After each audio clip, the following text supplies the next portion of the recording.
হচ্ছে oxygen saturation.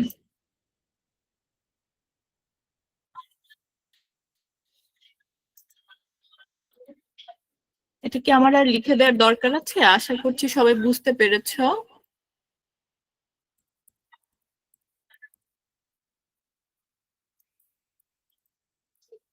Saturation হচ্ছে আমাদের ফিফথ ভাইটাল সাইন, যেটা আমাদের মডার্ন মেডিকেল সায়েন্সে অ্যাড হয়েছে। আমরা জানি নর্মাল স্যাচুরেশন লেভেল হচ্ছে 95 থেকে 100 পর্যন্ত। এর কম যখন থাকবে, যদি পেশেন্টের সিওপিডি না থাকে, তাহলে সেই ক্ষেত্রে আমাদের নর্মাল স্যাচুরেশন 95 থেকে 100% পর্যন্ত ধরা হয়। মানে এইটুকু স্যাচুরেশন যদি কারো মেনটেন হয়, তাহলে তাকে আর অক্সিজেন দেওয়ার প্রয়োজন নেই।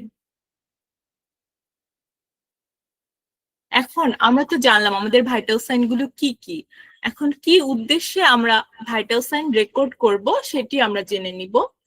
দেখো, তোমরা দেখতে পাচ্ছ, to obtain baseline data about the patient condition. Baseline data কোনগুলো? Baseline data হচ্ছে সেই ডাটাগুলো যেটা আমাদের কোনো ট্রিটমেন্ট শুরু করার পূর্বে আমাদের প্রাইমারি ইনফরমেশন হিসেবে আমরা ধরে থাকি। অর্থাৎ আমাদের প্রাইমারি ইনফরমেশন গুলাই হচ্ছে বেসলাইন ডাটা। এখন ধরো আমরা কোনো ট্রিটমেন্ট শুরু করতে যাচ্ছি, বা আমাদের কাছে একটা রোগী আসলো, আমরা তাকে অ্যাসেসমেন্ট করবো। অ্যাসেসমেন্ট করার পূর্বে আমাদের তার ভাইটালস নিতে হবে। ভাইটালস না নিয়ে আমরা বুঝতে পারবো না আমাদের রোগী কেমন আছে। বা অনেক সময় আমরা রোগীর চেহারা দেখে বুঝতে পারি তার অবস্থা খারাপ বা সে খুব কষ্টে আছে, কিন্তু সে কতটা কষ্টে আছে এটা জানার জন্য আমাদের অবশ্যই ভাইটালস গুলো চেক করতে হয়। তো এই জন্য আমরা ভাইটালস গুলোকে বেস লাইন ডাটা বলতেছি।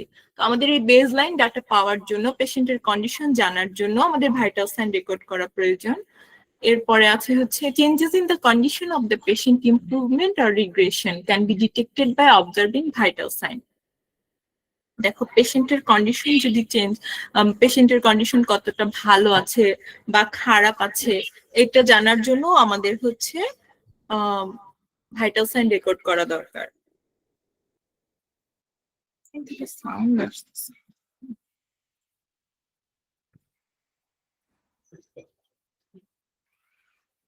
To recognize any variation from normal and its significance, আমাদেরকে হচ্ছে যদি কোনো এমন অবস্থার সৃষ্টি হয় যেটা আমাদের নর্মাল থেকে গুরুতর, মানে তখন আমার পেশেন্টের জন্য কোনো একটা ব্যবস্থা নিতে হবে। যেমন ধরো তার স্যাচুরেশন যদি কমে যায়, বা হচ্ছে ব্লাড প্রেশার কমে যেতে পারে, বেড়ে যেতে পারে, যে কোনো ধরনের অ্যাবনর্মালিটিস ডিটেক্ট করার জন্য আমাদের হচ্ছে ভাইটাল সাইন রেকর্ড করা প্রয়োজন।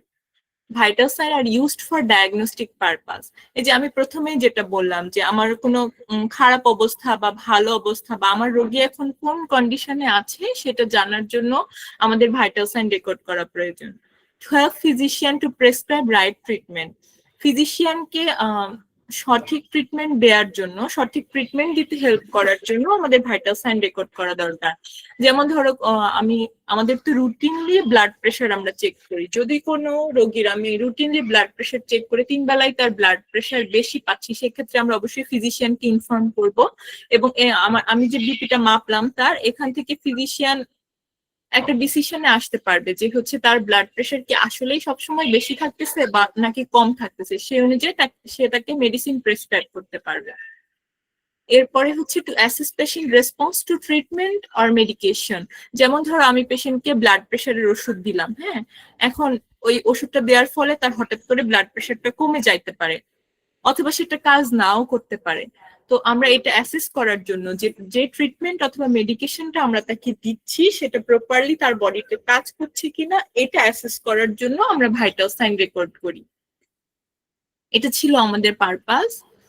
এখন আমরা দেখে নিব কখন আমরা ভাইটাল সাইন মেজার করব, কখন আমাদের ভাইটাল সাইন মেজার করা উচিত বা কখন করে থাকি।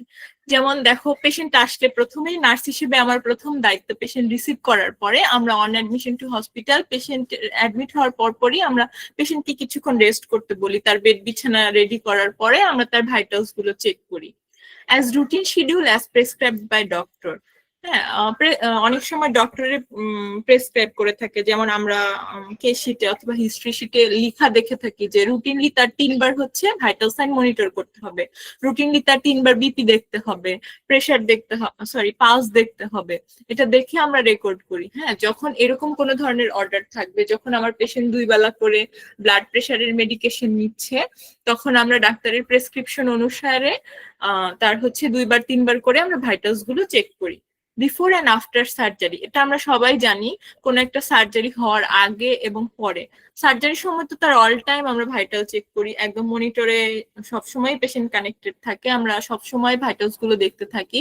তাছাড়াও যদি কোনো পেশেন্টের ভাইটালস ভালো না থাকে, যেমন ধরো কারো অক্সিজেন স্যাচুরেশন কম, বা সে শ্বাস নিতে কষ্ট হচ্ছে, তার রেসপিরেটরি ডিস্ট্রেস আছে, কারো ব্র্যাডিকার্ডিয়া ট্রাকিকার্ডিয়া, এই ওয়ার্ড গুলো তোমরা অলরেডি শুনেছো, তারপরেও আমরা জানবো সামনে।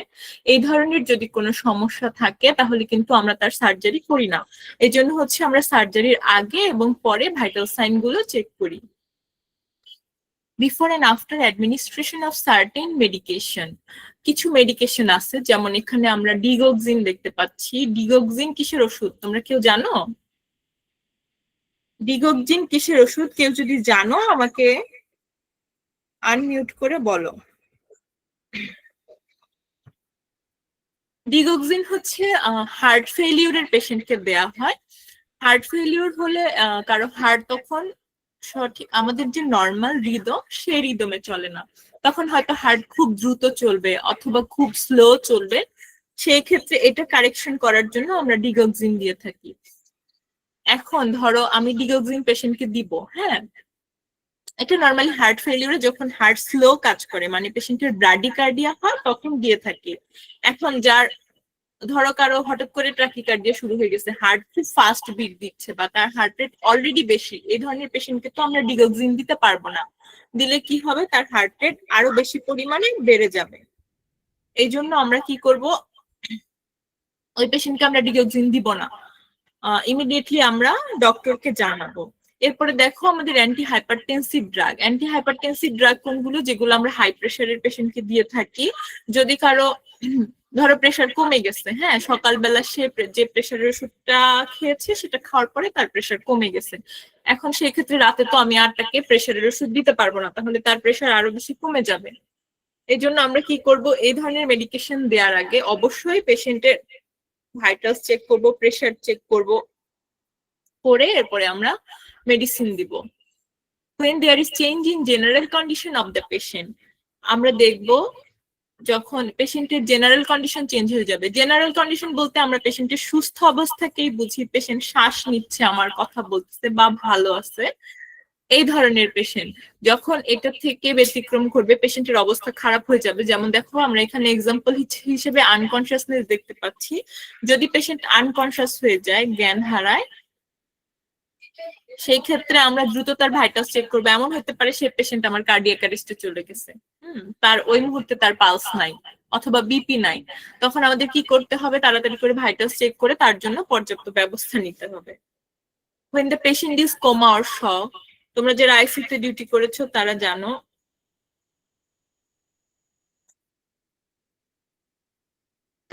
পেশেন্ট যদি কোমায় থাকে, শকে থাকে, যেমন আইসিইউতে আমরা দেখেছি বেড রিডেন পেশেন্ট আমাদের যারা আছে, ধরো ও কোমায় আছে, ওর কোনো সেন্স নাই, তখন আমরা প্রতি ঘন্টায় ঘন্টায় ভাইটালস চেক করি। কেন চেক করি, জানার জন্য যে এমন তো হইতে পারে যে ওই পেশেন্টটা তো আমার ধরো ভেন্টিলেটরে আছে, হ্যাঁ, মেশিন তাকে শ্বাস দিচ্ছে, সে যে কোনো সময় মারা যাইতে পারে। তো আমরা প্রত্যেক ঘন্টায় ঘন্টায় ভাইটালস চেক করি। মনিটর তো আমাদের অবশ্যই চলবে, তাও তার ভাইটালস গুলো ঠিক আছে কিনা, আমাদের সেই রোগীটার কন্ডিশন কোন পর্যায়ে আছে এটা জানার জন্য আমরা ভাইটালস চেক করি। According to hospital or other institution policy, হ্যাঁ, এটা হচ্ছে যেমন ধরো বিভিন্ন হসপিটালে বিভিন্ন সময় আমাদের ভাইটালস চেক করতে হয়। কিছু কিছু হসপিটাল আছে শুধুমাত্র ডক্টর যখন রাউন্ড দেয় তখন আমাদের ভাইটালস গুলো চেক করলেই হয়ে যাচ্ছে। আবার কিছু হসপিটালে একদম রুটিনলি টাইম অনুযায়ী আমাদের ভাইটালস চেক করতে হবে। যেমন একটা হসপিটালের পলিসির মধ্যেই পড়ে যে হচ্ছে আমাদের পেশেন্টের 3 বেলায় ভাইটালস চেক করতে হবে, যে নাইট ডিউটি করতেছে তাকেও সকালবেলা ভাইটালস দেখতে হবে, যে মর্নিং করতেছে তাকে আবার হচ্ছে ধরো 12টায় বা 1টার সময় দেখতে হবে, ইভিনিং যে করতেছে তাকে সন্ধ্যায় দেখতে হবে। তো এটা বিভিন্ন হসপিটালের বিভিন্ন ধরনের পলিসি থাকে, সেই অনুযায়ী হচ্ছে তার ভাইটালস গুলো চেক করতে হবে।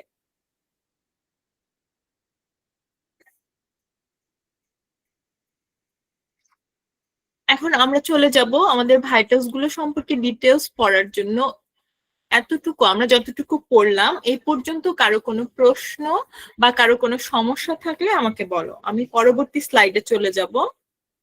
কারো কোনো সমস্যা থাকলে জানাও। সবাই কি এই পর্যন্ত বুঝতে পেরেছো? আসসালামু আলাইকুম ম্যাম। ফিফথ ভাইটাল সাইন আমাদের জানানো, আমি মনে করছিলাম পেইন আর কি। তো ফিফথ ভাইটাল সাইন স্যাচুরেশন জানতাম না, এটা প্লিজ একটু কাইন্ডলি বলবেন। আপনি প্রশ্নটি যদি আরেকবার করতেন তাহলে ভালো হতো, আমি আপনার প্রশ্নটি ক্লিয়ার বুঝতে পারি নাই। ম্যাডাম আমি জানতে চাচ্ছি মানে পঞ্চম ভাইটাল সাইন আপনি বলছেন কি স্যাচুরেশন, তাই না? জি আমি জি। সম্পূর্ণ ক্লাসে ছিলাম না। না, আমি তো জানতাম ফিফথ ভাইটাল সাইন সাইন হচ্ছে পেইন, এই জন্য আমি যেটা জানতে চাচ্ছি আর কি প্লিজ। হ্যাঁ, এটা হচ্ছে আমরা গুগলে সার্চ করলে আমাদের অনেক সময় পেইন দেখাচ্ছে, কিন্তু পেইনটা তো আমি চোখে দেখতে পাচ্ছি না। পেশেন্ট আমাকে যখন কমপ্লেইন করতেছে তখন আমি জানতেছি তার পেইনটা, কিন্তু এটা আসলে ভাইটাল সাইনের মধ্যে পড়ে না। হ্যাঁ, আর পেইনটা আমি তখন ওই পেইন ম্যানেজমেন্টের জন্য ফিজিশিয়ানের কোনো রেকমেন্ডেশন ছাড়া বা তার কোনো প্রেসক্রিপশন ছাড়া কিছু করতে পারতেছি না। তো আমাদের যে লেটেস্ট রিসার্চ সেই অনুযায়ী আমাদের ফিফথ ভাইটাল সাইন হিসেবে স্যাচুরেশনকেই ধরা হয়। তোমরা কিছু বই বা রিসার্চের বিভিন্ন সাইটগুলি যদি একটু সেই ক্ষেত্রে দেখতে পাবে যে হচ্ছে স্যাচুরেশনকে ফিফথ ভাইটাল সাইন হিসেবে ধরা হয়েছে। এছাড়া পেইনকেও ধরা হয়, কিন্তু এটা আসলে আমাদের তোমাদের যখন পরীক্ষায় আসে আমাদের অ্যাকুরেট অ্যান্সার হচ্ছে স্যাচুরেশন, এইটাই হচ্ছে অ্যান্সার হিসেবে চায়। তবুও যদি তোমাদের এরকম থাকে ট্রু ফলস অ্যান্সারে যে হচ্ছে আমাদের ভাইটাল সাইন গুলো কি কি অপশনে যদি পেইন থাকে তোমরা অবশ্যই পেইন অ্যান্সার করবে, আর স্যাচুরেশন যদি থাকে সেক্ষেত্রে তোমরা স্যাচুরেশন অ্যান্সার করবে। আশা করি বুঝতে পেরেছো। ম্যাম যদি দুইটা থাকে তখন কি করব? অবশ্যই দুইটাই ট্রু অ্যান্সার দিবা, কিন্তু দুইটা আমি এখন পর্যন্ত কোনো প্রশ্নে দেখি না একসাথে থাকার জন্য, যেহেতু পেইনটা আমাদের ভাইটাল সাইন হিসেবে ধরা হয় না। এটা আমরা গুগলে আমি বিভিন্ন জায়গায় দেখেছি, কিন্তু এখন পর্যন্ত পেইনটা আমি আসলে কোনো বইয়ে বা ওইভাবে স্ট্রং কোনো প্রুফ নাই যে পেইনটাকে ধরা হচ্ছে। ঠিক আছে, এটা তোমরা গুগলে সার্চ করলে অনেক সময় আমাদের জেমিনি দেখাচ্ছে বা গুগলে তুমি কোথাও কোথাও পাবা। তো সেই ক্ষেত্রে পেইনটা নর্মালি আমাদের অপশনে থাকে না, যদি থাকে তাহলে ট্রু দিবা। ম্যাম নিউরন গাইডে দেখছিলাম যে ফিফথ ভাইটাল সাইন হচ্ছে পেইন। সেটাই তো বললাম, কিন্তু এটার কোনো এখন পর্যন্ত স্ট্রং এভিডেন্স আমরা পাই নাই। যদি তোমাদের অপশনে থাকে যে হচ্ছে আমাদের ফিফথ ভাইটাল সাইন হিসেবে পেইন আর স্যাচুরেশন দুইটাই থাকে, সেই ক্ষেত্রে তোমরা ট্রু ফলস অ্যান্সার থাকলে দুইটাই অ্যান্সার করবা। তো আমার যতটুকু মনে হয় যৌক্তিক, স্যাচুরেশন যদি থাকে তাহলে তোমরা স্যাচুরেশনটাকেই প্রায়োরিটি দিবা। কারণ দেখো পেইনের জন্য তোমার ওই মুহূর্তে আমরা যদি লজিক্যালি চিন্তা করি, পেইনের জন্য ওই মুহূর্তে আমার পেশেন্ট কিন্তু মারা যাচ্ছে না, কিন্তু আমার স্যাচুরেশন যদি ড্রপ করে আমার পেশেন্ট যে কোনো সময় মারা যেতে পারে। বুঝতে পারছো কি বলছি? জি ম্যাম। জি ম্যাম, থ্যাংক ইউ, বুঝতে পারছি। আর কারো কোনো প্রশ্ন আছে?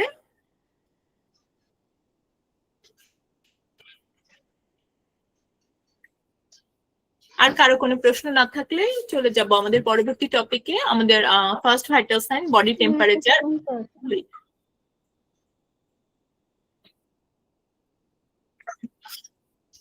আমরা পড়বো বডি টেম্পারেচার সম্পর্কে। দেখতে পাচ্ছি অনেক সুন্দর একটা থার্মোমিটার আমরা দেখতে পাচ্ছি। আচ্ছা, জেনে নিব বডি টেম্পারেচার কি। The body temperature is the balance of heat that is produced and the heat that is lost from the body. দেখো, বডি টেম্পারেচার হচ্ছে আমাদের বডির টেম্পারেচারের এমন একটা ব্যালেন্স যেটা হচ্ছে আমাদের শরীরে প্রডিউস হচ্ছে এবং যেটা আমাদের এক্সট্রা হিটটা থাকতেছে সেটা বের হয়ে যাচ্ছে।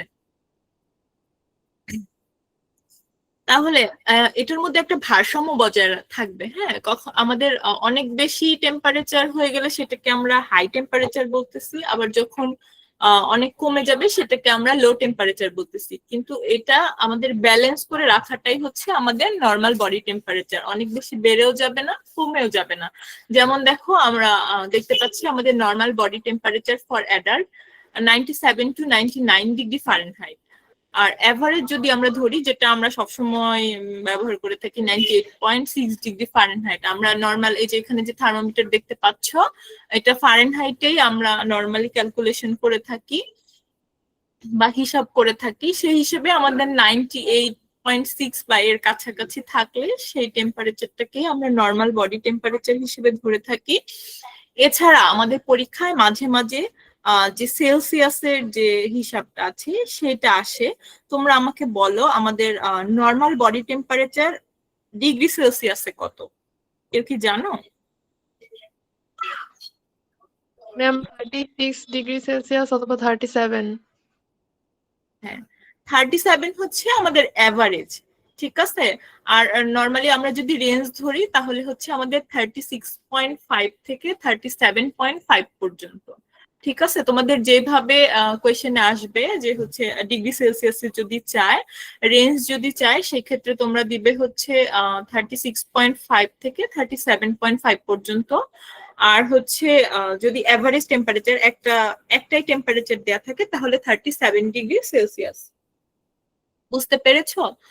তোমরা যারা লিখতে চাও লিখে নিতে পারো, কারণ অনেক সময় ভুলে যাওয়ার পসিবিলিটি থাকে। আমি লিখে দিচ্ছি 36.5।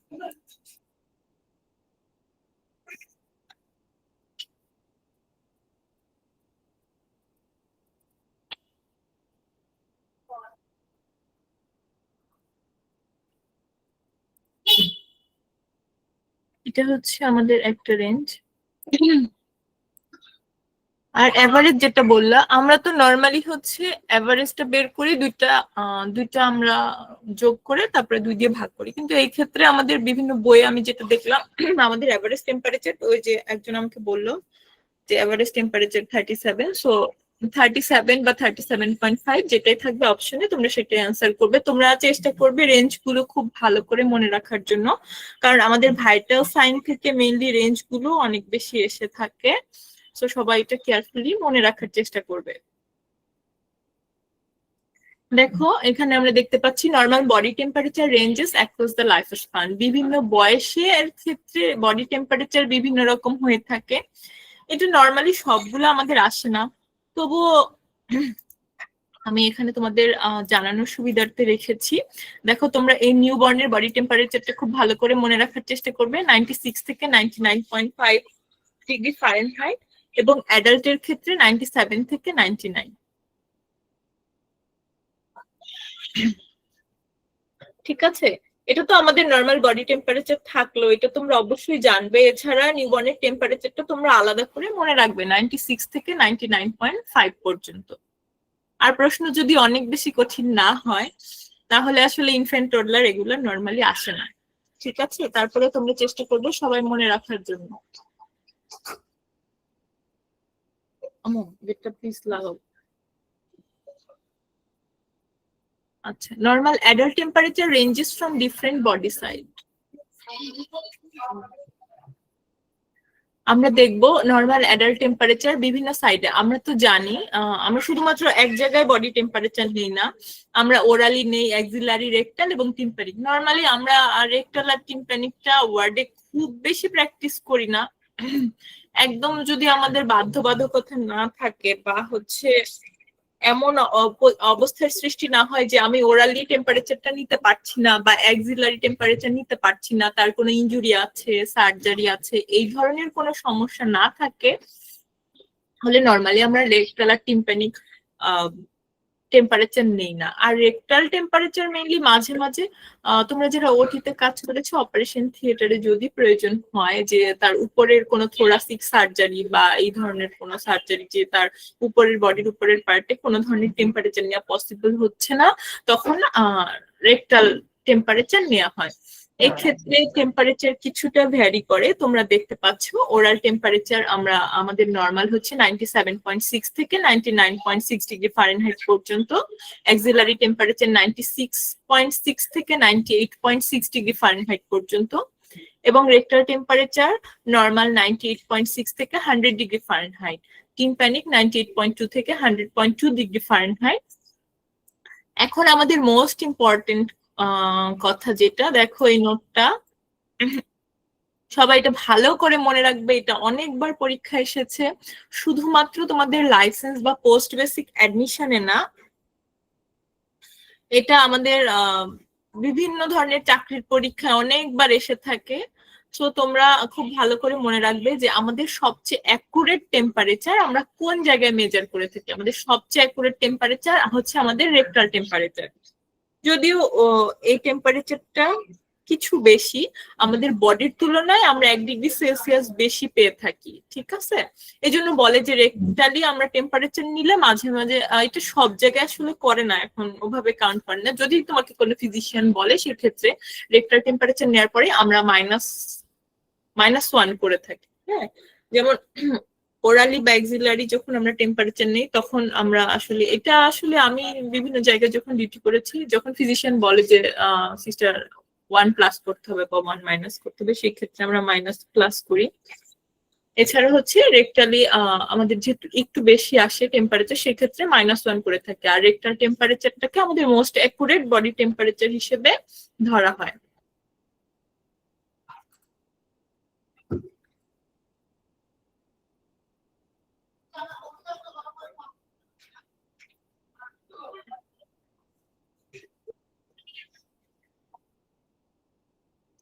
দেখো তোমরা থার্মোমিটার গুলো দেখতে পাচ্ছ, ওরাল টেম্পারেচার আমরা মুখে নিয়ে থাকি, তবে এটা সবসময় মনে রাখবে বাচ্চাদের ক্ষেত্রে আমরা ওরাল টেম্পারেচার নিব না। বিশেষ করে আমাদের এই যে 1-2 বছর 3 বছর যে দুষ্টু বাচ্চাগুলো আছে, ওদেরকে দিলে কিন্তু ওরা দাঁত দিয়ে এটা কামড় দিয়ে দিবে, হ্যাঁ, তাতে আরো বিপদ ঘটতে পারে। সো আমরা ওরাল টেম্পারেচার এভাবে নিব না ছোট বাচ্চাদের ক্ষেত্রে, সেই ক্ষেত্রে আমরা অ্যাক্সিলারি নেওয়ারই চেষ্টা করবো। দেখো এই কিউট বাচ্চাটা অ্যাক্সিলারি টেম্পারেচার নিচ্ছে, আর এটা হচ্ছে যে আমাদের টিম্প্যানিক যে টেম্পারেচারটা আমরা নেই, তখন আমরা এই ধরনের থার্মোমিটার ইউজ করি। আর রেক্টালি আমরা টেম্পারেচার নেওয়ার জন্য অ্যাক্সিলা বা ওরালি যে থার্মোমিটারটা ইউজ করি, সেটা দিয়ে আমরা নিয়ে থাকি, মেজার করে থাকি। দেখো আমরা দেখবো অল্টারেশন ইন বডি টেম্পারেচার। যখন বডি টেম্পারেচার অল্টার হয়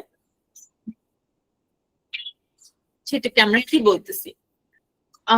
বডি টেম্পারেচার অল্টার হয়ে আসলে কি হতে পারে আমরা যদি চিন্তা করি, হয় অনেক বেশি বেড়ে যেতে পারে অথবা অনেক কমে যেতে পারে, তাই তো? দেখো যদি টেম্পারেচার অনেক বেশি বেড়ে যায় সেটাকে আমরা বলতেছি হাইপারথার্মিয়া। হাইপারথার্মিয়া কখন হবে? যখন বডি টেম্পারেচার 104 ডিগ্রি ফারেনহাইটের বেশি হয়ে যাবে। আর আরেকটা হচ্ছে হাইপোথার্মিয়া। হাইপোথার্মিয়া হচ্ছে বডি টেম্পারেচার কমে যাবে, আমাদের নর্মাল বডি টেম্পারেচার থেকে কমে গিয়ে 95 ডিগ্রি বা এর নিচে যখন চলে আসবে তখন সেটাকে আমরা বলতেছি হাইপোথার্মিয়া। তাহলে সবাই এটা ভালো করে মনে রাখবে, আমাদের হাইপারথার্মিয়া হচ্ছে 104 ডিগ্রি সেলসিয়াসের বেশি, আর হাইপোথার্মিয়া হচ্ছে 104 ডিগ্রি ফারেনহাইটের বেশি, আর হাইপোথার্মিয়া হচ্ছে 95 ডিগ্রি ফারেনহাইটের কম। এখন দেখো আমরা প্রসিডিউর অফ মেজারিং টেম্পারেচার যে নিব, এটা আমরা সবাই জানি কিভাবে টেম্পারেচার দেখতে হয়। এখন আমরা কিছু আগে তো আমরা সবাই অ্যানালগ থার্মোমিটার ইউজ করতাম। প্রথমে আমি যে তোমাদের থার্মোমিটারটা দেখিয়েছি সেটা অ্যানালগ থার্মোমিটার, যেটা আমাদেরকে পারকটাকে ঝাঁকি দিয়ে নিচে নামাইতে হয়, হ্যাঁ, সেটা হচ্ছে আমাদের অ্যানালগ থার্মোমিটার। আর ডিজিটাল থার্মোমিটার যেটা আমাকে ডিজিট দেখাচ্ছে 2 মিনিট পর, তোমরা হয়তো অনেকে দেখেছো ওয়ার্ডে আমরা যখন টেম্পারেচার চেক করি, এটা হচ্ছে এটা আমাদের ডিগ্রি ফারেনহাইট ডিগ্রি সেলসিয়াসে সেট করা যায়। সেট করে আমি যখন পেশেন্টের বডিতে দিই 2 মিনিট পর ওটা নিজে থেকে সাউন্ড করার পর আমরা বুঝতে পারি যে 2 মিনিট হয়ে গিয়েছে, তখন আমরা এক্সাক্ট টেম্পারেচারটা পাই। চলো দেখি আমাদের প্রসিডিউরটা কি, ছোট করে জেনে নেই। Wash hand and collect the equipment. আমরা হ্যান্ড ওয়াশ করব।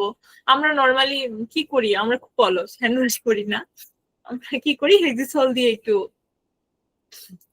হাতটা ক্লিন করে নিয়ে তারপরে আমরা কাজগুলো শুরু করি। So wash and collect the equipment, identify patient and explain the procedure. যদিও আমরা নার্সরা এটা করি না, কি করি, আপনার জ্বর মাপবো বলে তাকে আমরা থার্মোমিটারটা দিয়ে দেই। হ্যাঁ, কিন্তু আমাদের পোলাইট ভদ্র হয়ে যেহেতু আমরা শিখতেছি, সো পেশেন্টটাকে খুঁজে বের করে আমরা প্রসিডিউরটাকে এক্সপ্লেন করব, যে মা আমি আপনার টেম্পারেচারটা দেখবো, বা হচ্ছে এভাবে টেম্পারেচারটা এখন দেখতে হয়, সেটা আমরা তার কাছে এক্সপ্লেন করব, করে তারপরে আমরা কি করব, পেশেন্টকে একটা কমফোর্টেবল পজিশনে বসাবো বা শোয়াবো।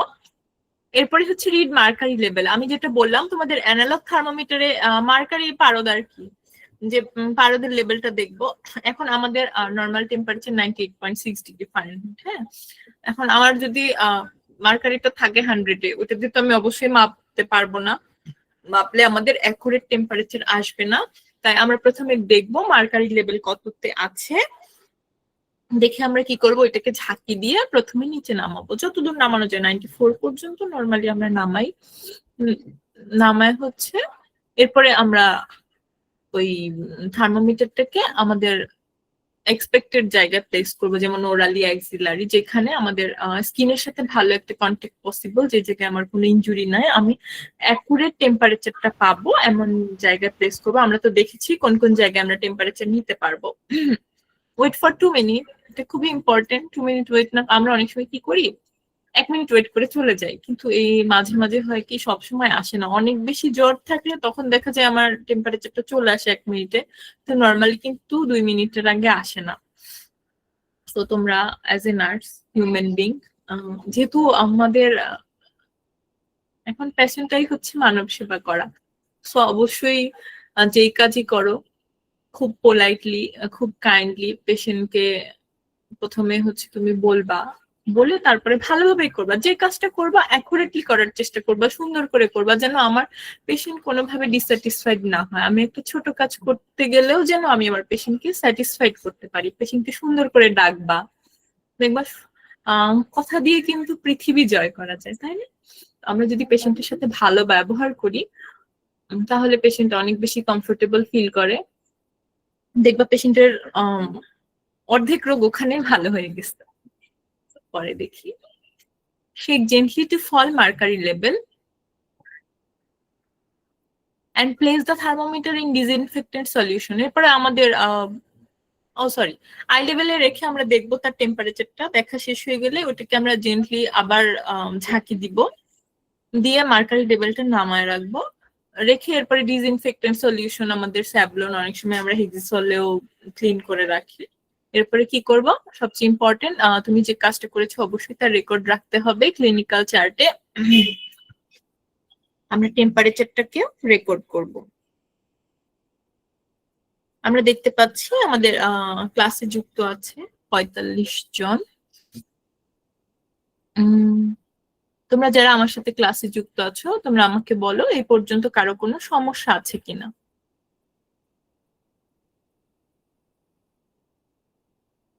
কারো কোনো সমস্যা থাকলে আমাকে জানাও। এরপরে আমরা কিছু এমসিকিউ সলভ করব।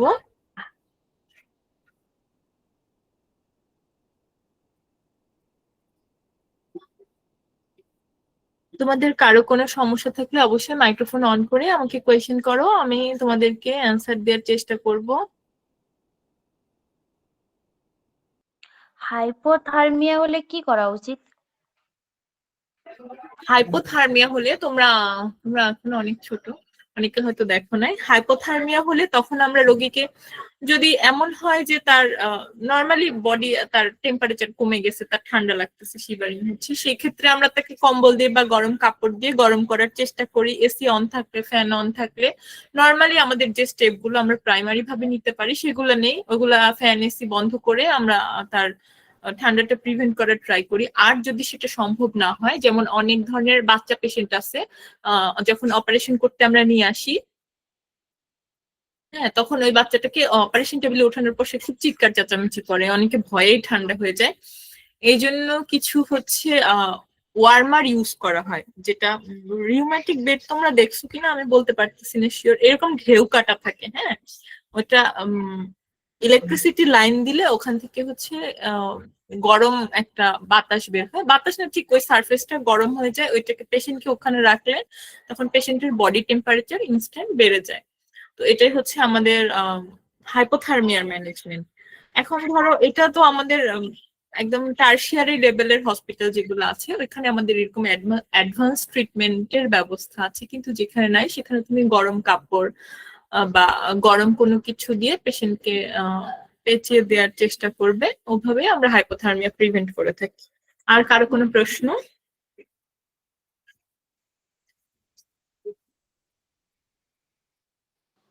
না ম্যাম। ঠিক আছে, এখন আমরা কিছু এমসিকিউ সলভ করব। দেখো আমরা এতক্ষণ যা পড়েছি, what is the normal adult body temperature in Celsius? তোমরা যারা উত্তরটি জানো দ্রুত উত্তর করে ফেলো।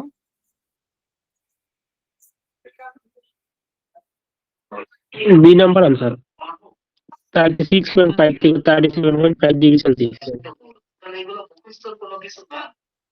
অনেকে অ্যান্সার করেছে বি, কিন্তু আসলে দুর্ভাগ্যবশত আমি সবগুলো ওভাবে কমেন্ট গুলো দেখতে পাচ্ছি না, কিন্তু আমি অনেকে কমেন্ট করতেছো এটা দেখতে পাচ্ছি, নামগুলো পড়তে পারি নাই। সঠিক উত্তর আমাদের বি। তোমরা যারা অ্যান্সার করেছো সবাই সঠিক উত্তর দিয়েছো।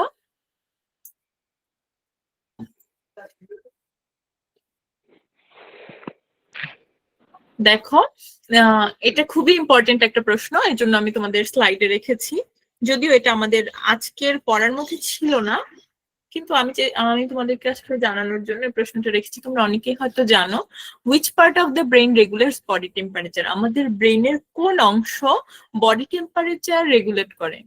আমাদের যে টেম্পারেচারটা বেড়ে যাচ্ছে বা কমে যাচ্ছে বা যখন নর্মালি থাকতেছে, এটা নিয়ন্ত্রণ করে আমাদের ব্রেনের কোন পার্ট? তোমরা যারা জানো অ্যান্সার দাও। B number.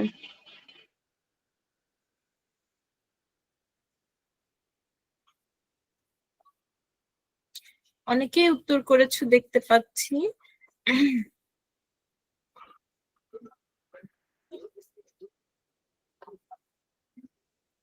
আমাদের বডি টেম্পারেচার রেগুলেট করে হচ্ছে হাইপোথ্যালামাস। যারা অ্যান্সার দিয়েছো উত্তর ঠিক আছে, চলে যাচ্ছি আমাদের পরবর্তী টপিক পালস। দেখো আমরা এতক্ষণ বডি টেম্পারেচার সম্পর্কে জানলাম, চলে যাচ্ছে আমাদের অ্যানাদার ভাইটাল সাইনে।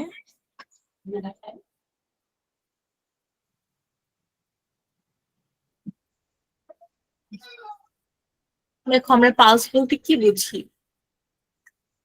Pulse is the wave of blood created by contraction of the left ventricle of the heart. হ্যাঁ, পালস তো আমরা ফিল করি বিভিন্ন জায়গায়, সাইড গুলো আমরা শিখবো। তো এই পালসটা হচ্ছে একটা ওয়েভ, একটা ঢেউ, যেটা তৈরি হয় আমাদের হার্টের লেফট ভেন্ট্রিকল যখন সংকুচিত হয় তার ফলে। হার্টের লেফট ভেন্ট্রিকল সংকুচিত হওয়ার ফলে যে ঢেউটা তৈরি হয় সেটাই আমরা ফিল করতে পারি, এটাকে বলা হচ্ছে পালস। আমরা তো জানি আমাদের হার্টের 4টা পার্ট রয়েছে, তোমরা সবাই জানো। কে বলতে পারবে 4টা পার্টের নাম বলো তো?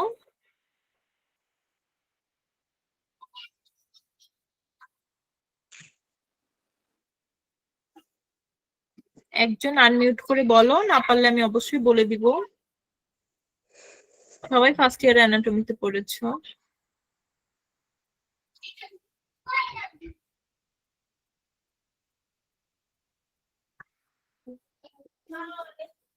তোমরা অ্যান্সার না করলে কিন্তু আমি নাম ধরে ধরে জিজ্ঞেস করবো যারা আমার সাথে যুক্ত আছো।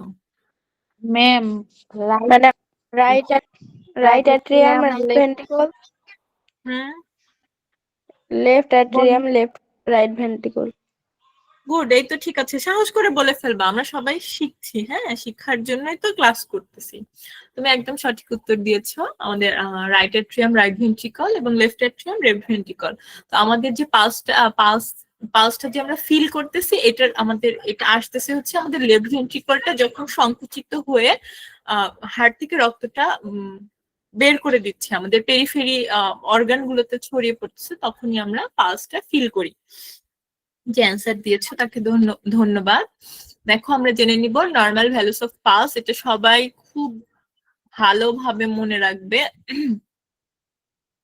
Normal values of pulse 60 to 100 beats per minute, আর অ্যাভারেজ হচ্ছে 72 বিটস পার মিনিট। ঠিক আছে, এটা আমরা সবাই জানি। আচ্ছা, তোমরা কি কেউ জানো আমাদের যে নিউবর্ন বেবি, সরি, ফিটাসের হার্ট রেট কত? ফিটাল হার্ট রেট, যেটা আমরা বেবি হওয়ার আগে, বেবি আউট হওয়ার আগে আমরা মেজার করে থাকি। কেউ যদি জানো আমাকে অ্যান্সার করো, আমি বলে দিব, আমাদের পরবর্তী স্লাইডে আছে, কিন্তু তাও আগে থেকে তো আমাদের সবার জানা উচিত। তোমরা যারা লেবার ওয়ার্ডে ডিউটি করেছো সবাই হয়তো 110 থেকে 160 বিটস পার মিনিট। আর কেউ? 120 থেকে 160 বিট পার মিনিট। চলো আমরা দেখে নেই। দেখো, এখানে যদিও আমাদের এটা লেখা নাই, হ্যাঁ, আমরা নর্মালি 120 থেকে 160 বিট পার মিনিট পর্যন্তই ধরে নেই আমাদের ফিটাল হার্ট রেট। কিন্তু কারো যদি 110 থেকে, সেটাও খারাপ না, কিন্তু আমরা ফিজিশিয়ানকে অবশ্যই ইনফর্ম করব যখন আমাদের 110 বা তার কাছাকাছি এরকম বা নিচে থাকবে, সেক্ষেত্রে আমরা ইনফর্ম করব। তো যে 120 120 থেকে 160 বলেছে তার অ্যান্সার ঠিক, 110ও ঠিক, কিন্তু এটা একটু বর্ডার লাইন হয়ে যাচ্ছে, যে কোনো সময় আমাদের ফিটাল ডিস্ট্রেস হয়ে যেতে পারে। ঠিক আছে, চলো আমরা বিভিন্ন এজ গ্রুপে পালসটা দেখে নিব। এটা আমি সবগুলো রেখেছি তোমাদের শুধুমাত্রই তোমাদের জানার জন্য, যেহেতু আমাদের এই বছর মার্চের লাইসেন্সটা একটু কঠিন হচ্ছে, তোমরা সবাই জানো।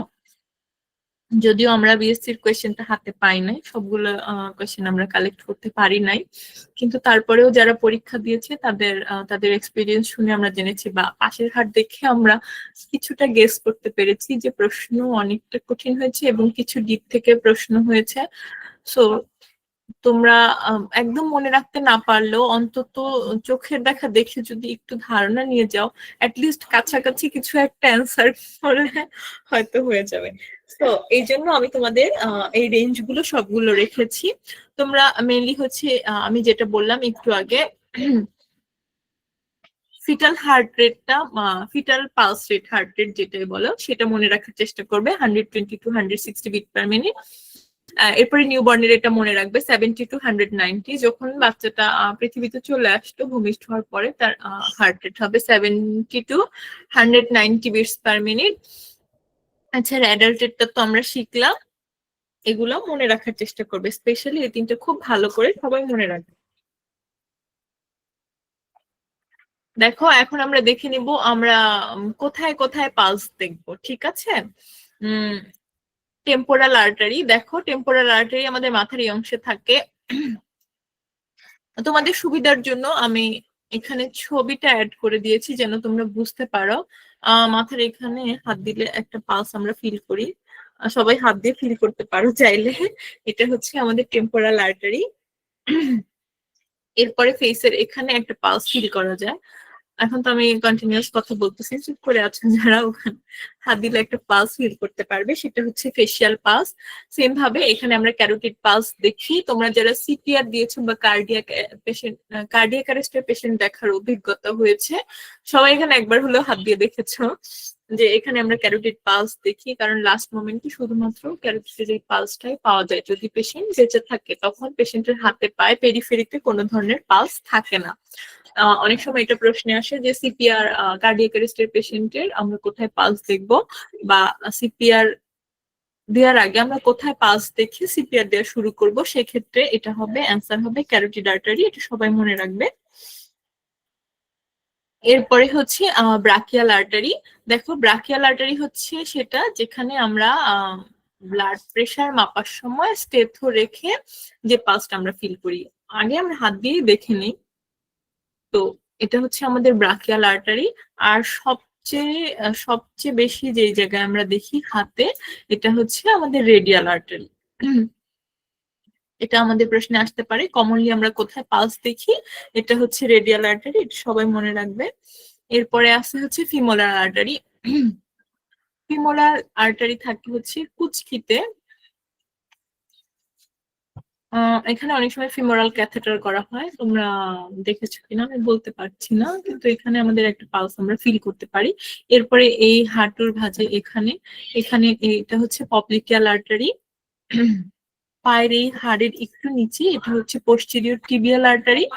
আর এরপরে হচ্ছে পায়ের এই একটু সামনের অংশে যদি আমরা আসি, সেখানে আমরা ডরসালিস পেডিস আর্টারি ফিল করতে পারি।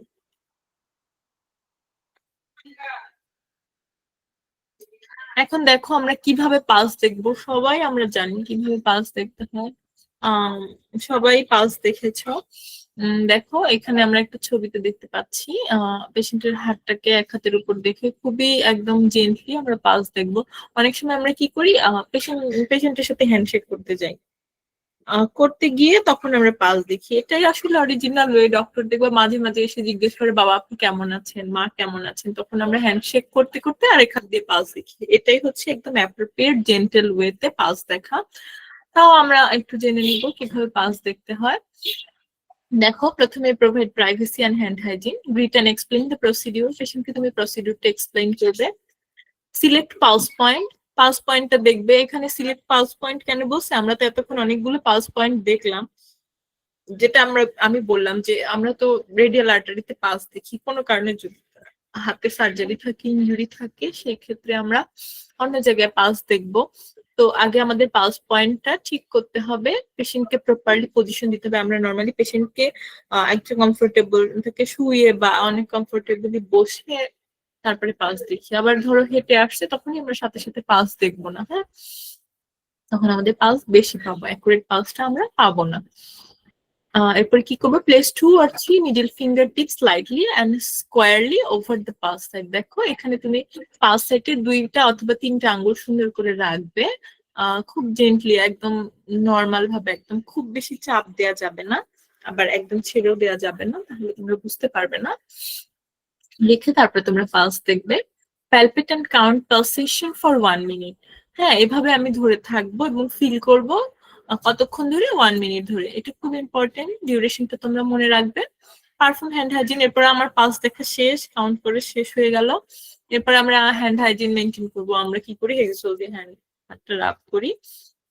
কিন্তু ধরো পেশেন্টের যদি কোনো স্কিন ডিজিজ থাকে, সেক্ষেত্রে অবশ্যই তোমার উচিত আমরা যেটা হেক্সি স্ক্রাব ইউজ করি অথবা সোপ, যাই হোক, সেটা দিয়ে হাতটাকে সুন্দর করে ক্লিন করা।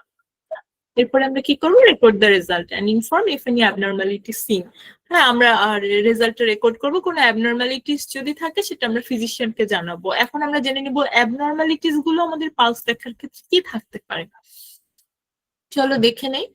আমরা 2টা টার্ম সম্পর্কে জেনেছি, ব্রাডিকার্ডিয়া এন্ড ট্রাকিকার্ডিয়া। এই 2টা খুবই ইম্পর্টেন্ট।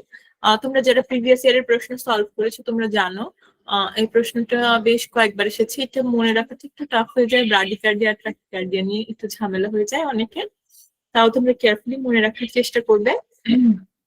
দেখো ব্রাডিকার্ডিয়া হচ্ছে, আমরা তো জেনেছি আমাদের নর্মাল পালস রেট হচ্ছে 60 to 100।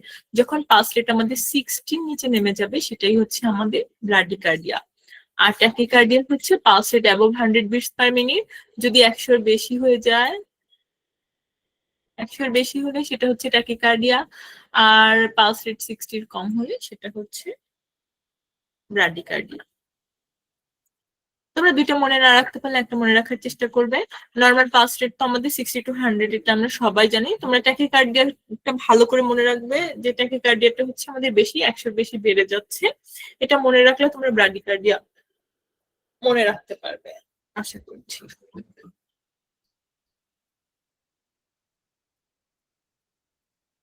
আচ্ছা, চলে যাবো আমরা কিছু এমসিকিউ সলভ করার জন্য। তার আগে তোমরা আমাকে বলো, আমরা আজ এতক্ষণ পালস পড়লাম, তোমাদের এই অংশে কারো কোনো সমস্যা আছে কিনা?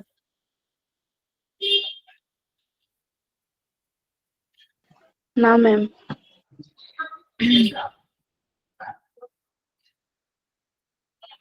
ঠিক আছে, চলে যাচ্ছে আমাদের এমসিকিউ প্রশ্নে। The pulse is commonly palpate at which artery. দেখো এটা কিন্তু আমি তোমাদেরকে পড়ানোর সময় বলেছি, তোমরা যারা জানো দ্রুত উত্তরটি করে ফেলো।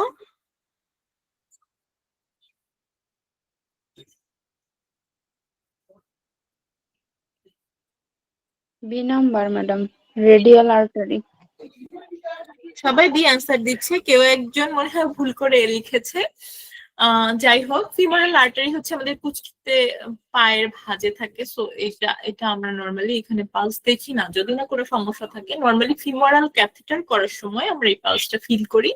এছাড়া আমরা কমনলি রেডিয়াল আর্টারিতে আমাদের হাতের কবজির এখানে যে পালসটা থাকে, এখানে আমরা পালস চেক করি। ঠিক আছে, যারা বি অ্যান্সার দিয়েছো তাদের উত্তর ঠিক আছে। চলে যাচ্ছি পরের প্রশ্নে। Which of the following can cause fast pulse?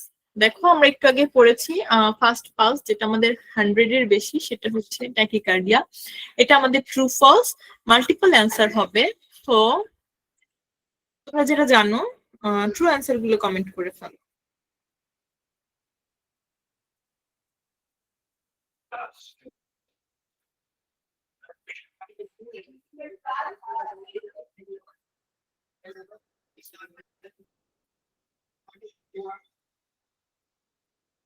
যারা জানো ট্রু অ্যান্সার গুলো কমেন্ট করে ফেলো।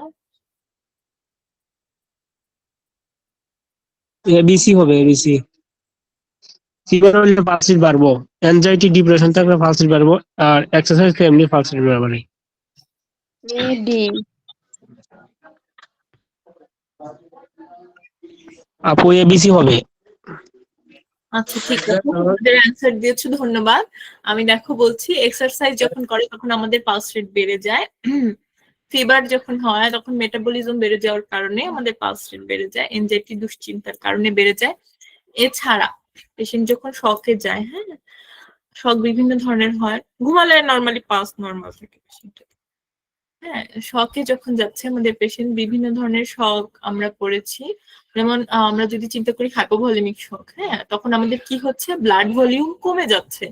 যখন আমাদের ব্লাড ভলিউম কমে যাচ্ছে তখন ওই অল্প পরিমাণ ব্লাড আমাদের হার্টকে পুরো বডিতে ছড়িয়ে দেওয়া লাগতেছে, তখন হার্ট আমার বেশি বেশি পাম্প করা লাগতেছে, তখন আমাদের কি হবে, ট্যাকিকার্ডিয়া হবে। তাহলে আমাদের ট্রু অ্যান্সার কি, এবিসিই। তাহলে বুঝতে পেরেছো?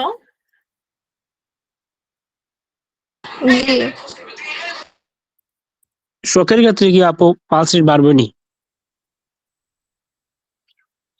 আমি এতক্ষণ এক্সপ্লেন করেছি, তুমি হয়তো বুঝতে পেরেছো কিনা।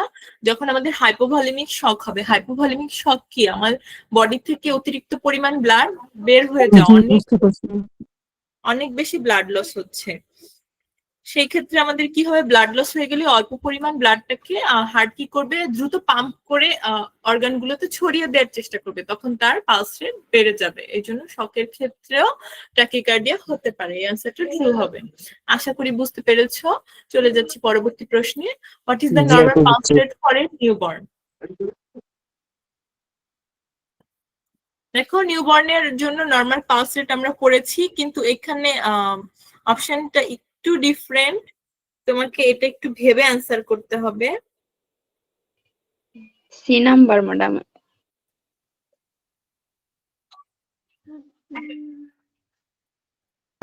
ম্যাম বি হবে।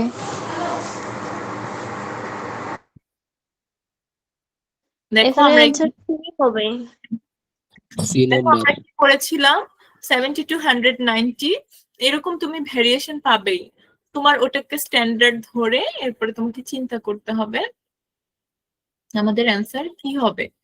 দেখো আমরা ওখানে ছিল আমাদের 92, সরি এক সেকেন্ড আরেকবার দেখে আসি, 70 to 190। এখন দেখো আমাদের এইটার কাছাকাছি কি আছে। প্রথমটা সি যদি আমরা দেখি, থেকে 160। হ্যাঁ দেখো প্রথমটা 40 to 60, এটা অনেক কম। 80 to 100 এটা অনেক কম, আমাদের 190 কাছাকাছি কিন্তু এটা যাচ্ছে না, যদিও এটি মোটামুটি কাছাকাছি যাচ্ছে। তাহলে আমাদের সিটাই কাছাকাছি যাচ্ছে, 100 to 160 বিটস পার মিনিট। তাহলে যখন আমাদের প্রশ্ন একটু কঠিন হয় তখন আমাদের রেঞ্জ গুলো অনেক সময় চেঞ্জ হয়ে যায়।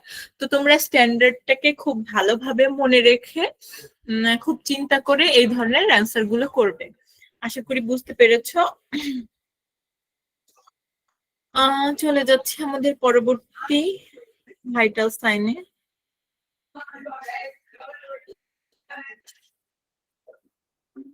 দেখো রেসপিরেশন, রেসপিরেশনটা কি সেটা আমরা জানবো। Respiration is physiological process of gas exchange by which oxygen is transported from the outside air to the cell and carbon dioxide is eliminated in the opposite direction. দেখো রেসপিরেশন হচ্ছে এমন একটি শারীরবৃত্তীয় প্রক্রিয়া যে প্রক্রিয়া গ্যাস এক্সচেঞ্জ হয়। আমরা অক্সিজেন গ্রহণ করি এবং কার্বন ডাইঅক্সাইড ছেড়ে দেই। অক্সিজেনটা যখন আমরা গ্রহণ করি তখন সেটা আমাদের সেলে পৌঁছায় এবং সেল থেকে আমাদের কার্বন ডাইঅক্সাইড গুলো আমরা অপোজিট ডিরেকশনে বডির বাইরে বের করে দেই। দেখো যখন আমরা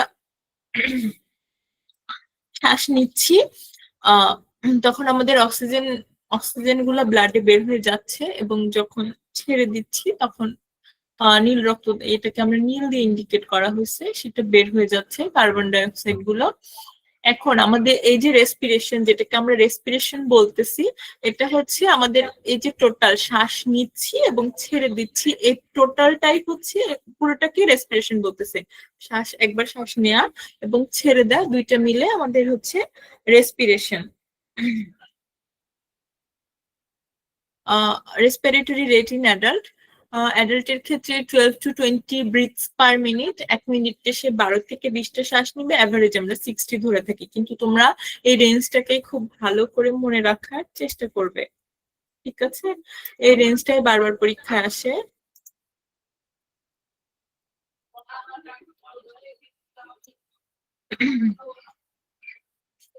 দেখো ranges of respiration across life span, এখানে আমি সবগুলো দিয়েছি তোমাদের জানার জন্য। এখান থেকে তুমি নিউবর্নেরটা মনে রাখবে, আর অ্যাডাল্টেরটা তো আমরা সবাই জানি, এটা আমাদের মনে রাখতেই হবে। এছাড়া তোমরা এগুলো একবার করে দেখে যাবে, যেন আল্লাহ না করুক ভাগ্য যদি খারাপ থাকে এখান থেকে কোনো একটা চলে আসে, তোমরা যেন অ্যান্সার করতে পারো। আচ্ছা দেখো, এখন আমরা হচ্ছে রেসপিরেশনটা কিভাবে মেজার করবো। আমি যেটা বললাম, আমি একটা শ্বাস নিব এবং ছেড়ে দিব, এই টোটালটা হচ্ছে রেসপিরেশন। এটা আমরা 1 মিনিট ধরে কাউন্ট করব। আমার রোগী কয়টা শ্বাস নিচ্ছে আর ছেড়ে দিচ্ছে, এই যে টোটাল প্রসেসটা, এটা হচ্ছে আমাদের রেসপিরেশন মেজারিং প্রসেস। এটা আমরা একটু জেনে নিব, চলো। The rate of respiration usually measured when a person is at rest and simply involves counting the number of breaths. দেখো আমি যেভাবে কাউন্ট করতে বলেছি, পেশেন্ট রেস্ট করা অবস্থায় সেভাবে তোমরা কাউন্ট করবে। At the time of encourage the patient to place his or her hand over the abdomen or chest and place your hand on the patient arm. ঠিক আছে, আমরা রোগীকে কি বলবো, আমরা রোগীর তার বুকটা যে ফুলতেছে এটা বোঝার জন্য রোগীকে প্রথমে, তুমি এটা বলতেও পারো নাও বলতে পারো, জাস্ট ফর্মালিটিস বইয়ের ভাষা আমরা জানার জন্য, রোগীর হাতটা তার পেটের উপর রাখবে, এরপর তোমার নিচের হাতটা রাখবে, যেন তুমি সরাসরি বুঝতে পারো, শুধু চোখের দেখায় না, ফিল করেও বুঝতে পারো যেন রোগীর বুকটা ফুলে উঠতেছে একবার আবার নিচে হচ্ছে, ঠিক আছে? এটা আমরা 1 মিনিট ধরে করব। 1 মিনিট ধরে দেখবো তার চেস্টটা কয়বার রাইজ হচ্ছে কয়বার ডাউন হচ্ছে, ঠিক আছে? করে তারপরে আমরা হচ্ছে এই রেসপিরেটরি রেটটা আমরা রেকর্ড করব। যদি কোনো অ্যাবনরমালিটিস থাকে সেটা, যেমন হচ্ছে 12 নিচে যদি থাকে অথবা 20-এর বেশি যদি থাকে, সেটা আমরা ফিজিশিয়ানকে জানাবো। যেমন আমাদের অনেক সময় হয় কি, তোমরা পেশেন্টকে ইনটিউবেট করতে দেখছো কিনা, যখন আমাদের জেনারেল অ্যানেস্থেসিয়া দেয়া হয় রোগীকে, তখন কি হয়, অ্যানেস্থেসিয়া রিভার্স করার সময় যখন অপারেশন শেষ, অনেক সময় পেশেন্ট লেবার ব্রিদিং হয়, মানে তখন যে তার রিদমটা অ্যাবনর্মাল। নর্মাল রিদমে যে আমরা শ্বাস নিচ্ছি এটা কিন্তু নর্মাল, চেস্ট একবার রাইজ হচ্ছে একবার ডাউন হচ্ছে, কিন্তু যখন তার শ্বাসকষ্ট হচ্ছে, মানে রিদমটা অ্যাবনর্মাল হয়ে যাচ্ছে, বোঝা যায় চেষ্টা হঠাৎ করে লাফায় একদম ঢুকে যাচ্ছে, আবার একটু করে উঠতেছে, আবার পুরোটা উঠতেছে, এরকম করে সেই অ্যাবনর্মালিটিসটা বোঝা যায়। তো এই ধরনের পেশেন্ট তখন তো ফিজিশিয়ান নিজেই মনিটর করে, অ্যানেস্থেসিওলজিস্ট, কিন্তু যখন তুমি ওয়ার্ডে এই ধরনের অ্যাবনর্মালিটিস দেখবে তখন অবশ্যই ফিজিশিয়ানকে জানাবে।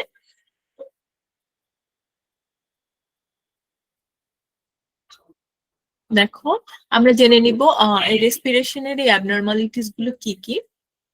এটা বিভিন্ন টার্ম আছে, তার মধ্যে আমাদের এই ডিজনিয়াটা আমাদের মধ্যে খুবই প্রচলিত, আমরা এখন সবগুলোই জানবো। তারপরে হচ্ছে মাঝে মাঝে পরীক্ষায় আমাদের ব্র্যাডিপনিয়া, অ্যাপনিয়া এগুলো আসে। দেখো প্রথমে আমরা অ্যাপনিয়াটা দেখি। Respiration সিজেস for several second. Patient যদি আমার কিছু সময়ের জন্য শ্বাস নেওয়া বন্ধ করে দেয়, অনেক সময় দেখবে রোগীর লোক এসে চিল্লে বলছে আমার রোগী শ্বাস নিচ্ছে না, আমার রোগী মরে যাচ্ছে, হ্যাঁ, এই ধরনের কথাই সে বলে। তো এটা তুমি যখন দেখবে সে কিছু সময়ের জন্য শ্বাস নিচ্ছে না কয়েক সেকেন্ড, হ্যাঁ, তখন সেটাকে আমরা বলতেছি অ্যাপনিয়া। এরপরে ডিসনিয়া কোনটা? Difficult respiration, increased effort has to be made in inspiration and expression. যদি দেখো পেশেন্ট খুব কষ্ট করে শ্বাস নিচ্ছে, মনে হচ্ছে সে কোনোভাবে শ্বাস নিয়ে তুলতে পারতেছে না, ছাড়তে পারতেছে না, সেটা হচ্ছে আমাদের ডিসনিয়া। ডিসনিয়া হচ্ছে শ্বাসকষ্ট। তারপরে bradypnoea, rate of breathing is less than 10 breaths per minute of regular respiration. হ্যাঁ, দেখো আমরা কিন্তু পড়েছি 12 থেকে 20 হচ্ছে নর্মাল। সেক্ষেত্রে তোমার যদি 12-র কমও তোমার প্রশ্নে আসে যে ব্রাডিপনিয়া কোনটা, 12-র কম অপশন থাকলে সেটাও তুমি অ্যান্সার করতে পারবে। আর যদি তোমার 10-এর কম থাকে সেটাও তুমি তোমার জন্য ট্রু অ্যান্সার। ঠিক আছে, তোমার অপশনে যেটা থাকবে তুমি সেটাই চুজ করবে। ট্রাকিপনিয়া দেখো, rate of breathing is more than 20 breath per minute of regular respiration. দেখো 20-এর বেশি যদি হয়, অনেক সময় তোমার অপশনে থাকতে পারে 22-এর বেশি, হ্যাঁ, এখন যেটা থাকবে তোমরা সেটাই অ্যান্সার করবে। 20-এর বেশি হলে সেটা ট্রাকিপনিয়া। দেখো ওই যে ব্রাডিকার্ডিয়া আর ট্রাকিকার্ডিয়ার মতো, তোমরা নর্মাল রেঞ্জটা মনে রেখে ট্রাকিপনিয়াটা মনে রাখবা, তাহলে দেখবা ওইটা তুমি এমনিতেই পারতেছো। ঠিক আছে, যদি কারো দুইটা মনে রাখা একসাথে পসিবল না হয় তাহলে তোমরা এই ট্রিক্স ফলো করতে পারো।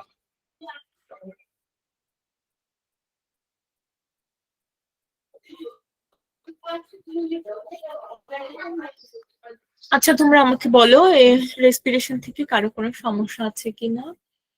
সমস্যা না থাকলে আমরা এমসিকিউ সলভ করতে চলে যাব। কারো যদি কোনো সমস্যা থাকে আনমিউট করে আমাকে বলো। ম্যাম অ্যাপনিয়া কি কিছু সময়ের জন্য অফ থাকবে শ্বাস নেওয়া? হ্যাঁ, অ্যাপনিয়া ধরো 3 সেকেন্ড 5 সেকেন্ড এরকম। যেমন অনেক সময় হয় না যে গন্ধ পাচ্ছি, ঠিক আছে আমি এখন শ্বাস নিব না, হ্যাঁ, তো রোগীর এটা আসলে কষ্ট থেকে তার কোনো ধরনের ধরো কিছু একটা হয়েছে, সে শ্বাস নিতে পারতেছে না, বা পেশেন্ট হঠাৎ করে কার্ডিয়াক অ্যারেস্টের দিকেই চলে যাচ্ছে, সেই শ্বাসটা হঠাৎ করে বন্ধ হয়ে গেছে, আবার হয়তো কোনোভাবে সে ছাড়ছে, হ্যাঁ, তো এই কন্ডিশনটাকে আমরা অ্যাপনিয়া বলতেছি। আর কারো কোনো সমস্যা আছে? ম্যাম আচ্ছা, আমরা চলে যাচ্ছি কিছু এমসিকিউ সলভ করব। Which are normal characteristics of respiration. রেসপিরেশনের আমাদের আমরা যে শ্বাস নিচ্ছি সেটার সাধারণ বৈশিষ্ট্যগুলো কি কি, সাধারণ আমরা কিভাবে নর্মাল যখন থাকি তখন কিভাবে শ্বাস নিই। তোমরা যারা জানো সঠিক উত্তরটা দিয়ে ফেলো। এটা কিন্তু আমাদের মাল্টিপল অ্যান্সার হবে, তোমরা অবশ্যই আমাকে ট্রু অ্যান্সার গুলো কমেন্ট করবে।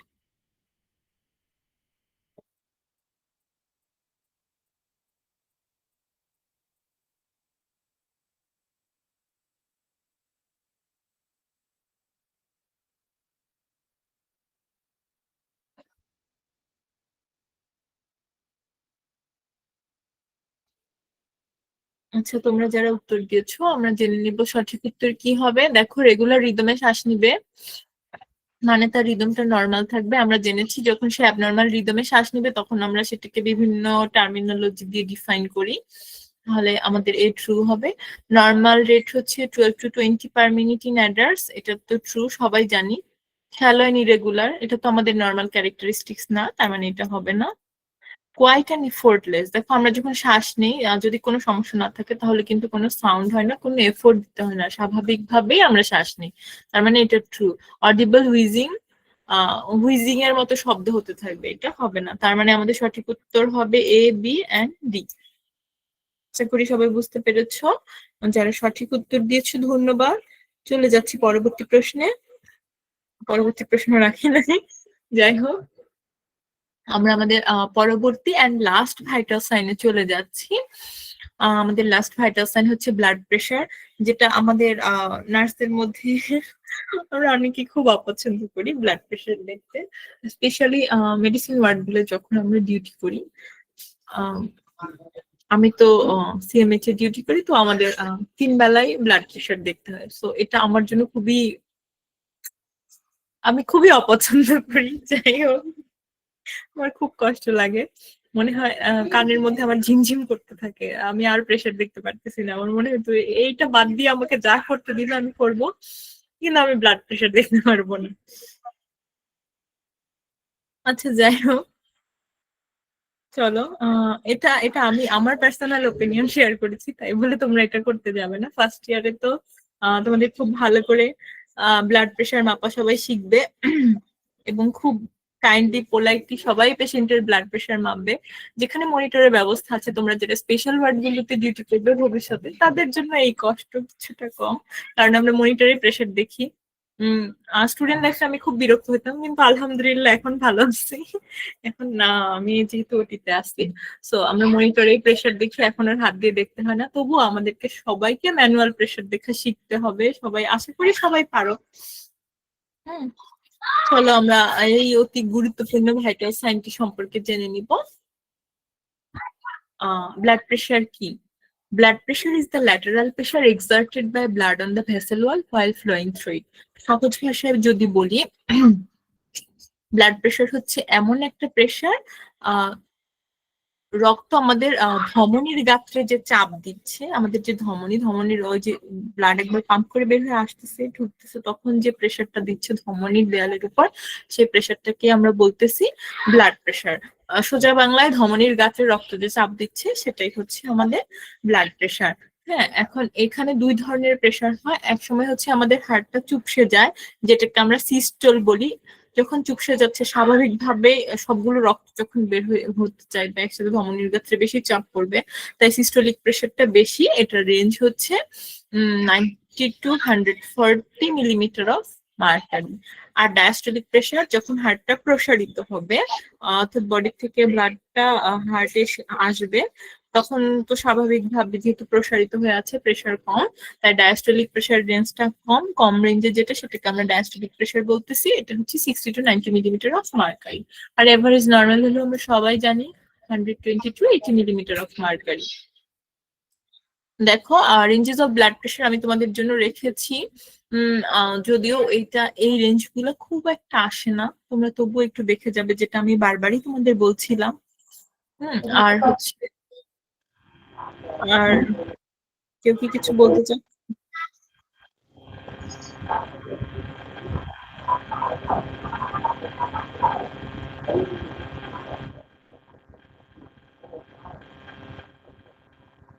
আমরা দেখে নিব আমাদের ব্লাড প্রেশার কয় ধরনের। অলরেডি আমরা দেখেছি সিস্টোলিক প্রেশার আর ডায়াস্টোলিক প্রেশার। সিস্টোলিক হচ্ছে আমাদের হার্ট যখন চুপসে যাচ্ছে তখন, it is the maximum pressure during systole. চুপসে যাওয়ার সময় যে ম্যাক্সিমাম প্রেশারটা ধমনীর গাত্রে পড়ে, সেটা হচ্ছে সিস্টোলিক প্রেশার। আর ডায়াস্টোলিক প্রেশারটা হার্ট যখন প্রসারিত হয় তখন সেটা হচ্ছে ডায়াস্টোলিক প্রেশার।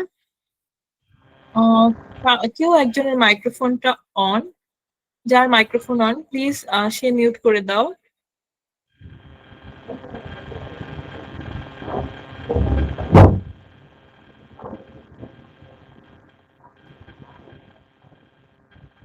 যার মাইক্রোফোন অন, সে মাইক্রোফোনটা কাইন্ডলি মিউট করে দাও। দেখো, এটা তোমরা খুব ভালো করে মনে রাখবে। পালস প্রেশারটা কি?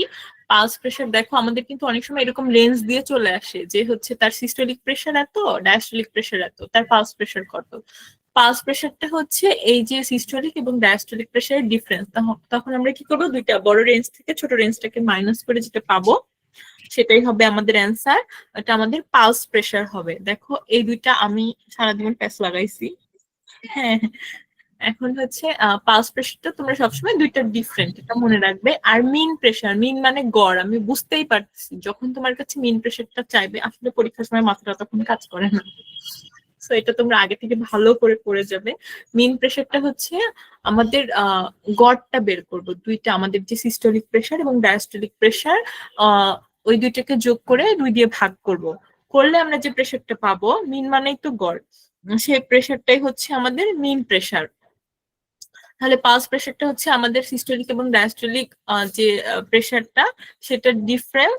আর মিন প্রেশারটা হচ্ছে আমাদের সিস্টোলিক এবং ডায়াস্টোলিক প্রেশারের গড়, দুইটাকে আমরা যোগ করে 2 দিয়ে ভাগ করব।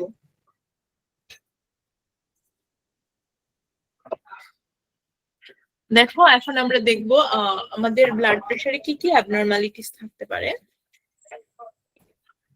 একটা হচ্ছে আমাদের হাইপারটেনশন, ব্লাড প্রেশার বেড়ে যেতে পারে। আরেকটা হচ্ছে হাইপোটেনশন, কমে যেতে পারে। যখন ব্লাড প্রেশার আমাদের 140/90 মিলিমিটার অফ মার্কারির বেশি হয়ে যাবে সেটাকে আমরা বলতেছি হাইপারটেনশন, এবং 90/60 কম হয়ে গেলে সেটাকে আমরা বলতেছি হাইপোটেনশন।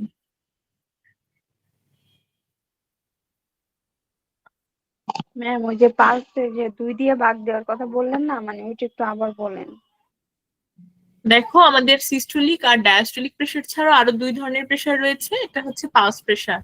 যেমন আমাদের সিস্টোলিক প্রেশার সবসময় বেশি থাকে। হ্যাঁ, ধরলাম আমাদের সিস্টোলিক প্রেশার 130, সরি, আর ডায়াস্টোলিক প্রেশার হচ্ছে আমাদের ধরো 70।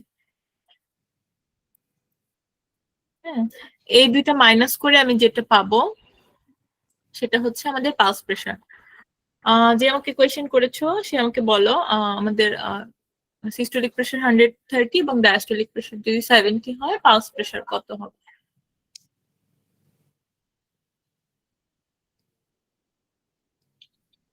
প্রশ্নটি কে করেছিলে? ম্যাডাম 60 হবে। হ্যাঁ, এটা থেকে মাইনাস করে দিলে আমাদের 60 হয়, তাহলে এটা হচ্ছে আমাদের পালস প্রেশার। এখন তুমি এই মাইনাস চিহ্নটার কথা ভুলে যাও। তোমাকে বলা হয়েছে আমাদের সিস্টোলিক প্রেশার 130 এবং ডায়াস্টোলিক প্রেশার হচ্ছে 70। এই পেশেন্টের আমাদের মিন প্রেশার কত? কি করব আমরা? এই দুইটাকে যোগ করব, করে 2 দিয়ে ভাগ করব, মানে গড় করব। করে আমরা যা পাবো সেটা হচ্ছে মিন প্রেশার। তুমি দ্রুত ক্যালকুলেশন করে আমাকে জানাও অ্যান্সার কি হবে।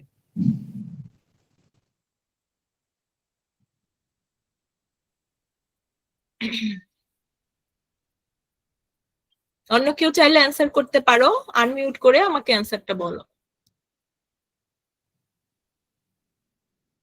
খুবই সহজ একটা ক্যালকুলেশন, একদম simple। 100 হবে ম্যাডাম, 100। হ্যাঁ, 100 হবে। আশা করছি এবার সবাই বুঝতে পেরেছো পালস প্রেশার আর মিন প্রেশার। আর কারো কোনো সমস্যা আছে এটা বুঝতে?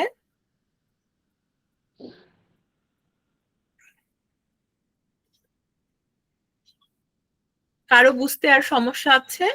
আশা করছি নেই। চলে যাচ্ছি আমাদের পরবর্তী স্লাইডে। দেখো প্রেশার আমরা সবাই মাপতে পারি, তাই আমি এখানে ব্লাড প্রেশার মেজারমেন্টের যে প্রসিডিউরটা সেটা আর এখানে রাখি নাই, কিন্তু কিছু কন্ট্রাইন্ডিকেশন দেখে নিব। তখন আমরা ব্লাড প্রেশারটা মাপতে পারবো না, বা কোন সময়টাতে কিভাবে আমরা মাপতে পারবো না। দেখো, the arm has intravenous infusion or transfusion or cannula। এটা আমরা সবাই জানি। আমাদের যে হাতে ক্যানুলা করা আছে, ধরো ওর এখানে আমার ব্রাকিয়াল আর্টারির এখানে একটা ক্যানুলা করা, তখন আমি ওই হাতে প্রেশার দেখতে পারবো না, তো সেই হাতে আমরা দেখবো না, অপোজিট হাতে দেখবো। তো এই ধরনের সমস্যা থাকলে দেখবো না। বা একটা ট্রান্সফিউশন চলতেছে, ওই হাতে আমরা প্রেশার দেখবো না। The arm is injured or disease, যদি ওখানে কোনো সার্জারি হয়, ইনজুরি থাকে, ডিজিজ থাকে, সে হাতে দেখবো না, অন্য হাতে দেখবো। The arm has a shunt or fistula for renal dialysis. আমরা তো এটা সবাই জানি যে হচ্ছে ফিস্টুলা যদি থাকে, নর্মালি পেশেন্টই কিন্তু না বলে, পেশেন্ট জানে যে হচ্ছে তার ওই হাতে ফিস্টুলা আছে, তার ওই হাতে প্রেশারটা দেখা যাবে না, অন্য হাতে দেখবো। On the same wide of the body where a female patient had a mastectomy. Mastectomy হচ্ছে একটা ব্রেস্টের অপারেশন। এটা নরমাল, এইটা এমনিতে এখানে ছিল তাই আমি তোমাদের জন্য অ্যাড করে দিছি। মাস্টেক্টমি যে পাশে হবে সে পাশে আমরা প্রেশারটা নরমালি দেখি না, পেশেন্ট ব্যথা অনুভব করে, পাশে কমপ্লেইন করে, এই জন্য তার অপোজিট সাইডে হচ্ছে আমরা প্রেশার দেখি। দেখো আমাদের ব্লাড প্রেশারের টপিকটি এখানে শেষ। তোমাদের কারো কোনো প্রশ্ন থাকলে অবশ্যই খুব দ্রুত আনমিউট করে আমাকে প্রশ্নটি করে ফেলো, আমি চেষ্টা করব উত্তর দেওয়ার। কারো কোনো প্রশ্ন আছে? না আপু।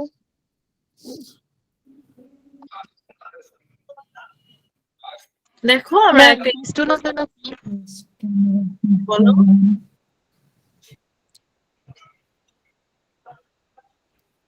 আর কারো কোনো প্রশ্ন আছে?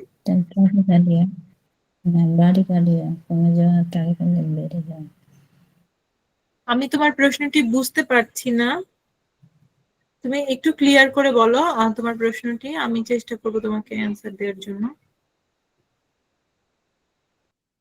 ম্যাম ফিস্টুলা যেন কি? ফিস্টুলা হচ্ছে যখন আমাদের পেশেন্টের ডায়ালাইসিস লাগে তখন একটা ভেইনের মধ্যে প্লাস্টিক বা কিছু একটা বসায় দেয়, আমি তো ভিতরে কি হয় জানি না, কিন্তু ওইখানে হচ্ছে ওই লাইনে আমাদের ইয়ে দেওয়া হয়, ডায়ালাইসিসের যে বড় নিডেলটা ওইটা বারবার দিলে তো পেশেন্টের ইনজুরি হয়ে যেতে পারে, আরো অনেক ধরনের সমস্যা হয়। যারা রেগুলার ডায়ালাইসিস নেয় ওদের একটা ভেইন সিলেক্ট করে কার্ডিওলজিস্ট ওখানে একটা প্লাস্টিক বা রাবার জাতীয় কিছু সেট করে দেয় যেন বারবার ওই জায়গাটাতেই প্রিক করা যায়। বুঝতে পারছো? জি ম্যাম, থ্যাংক আর ইউ ম্যাম। কারো কোনো প্রশ্ন?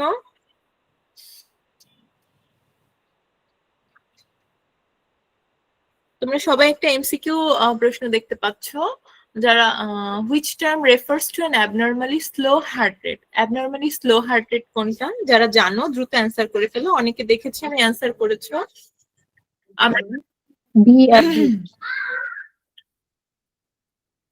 দেখো এটা কিন্তু আমাদের বেস্ট অ্যান্সার, একটা অ্যান্সার হবে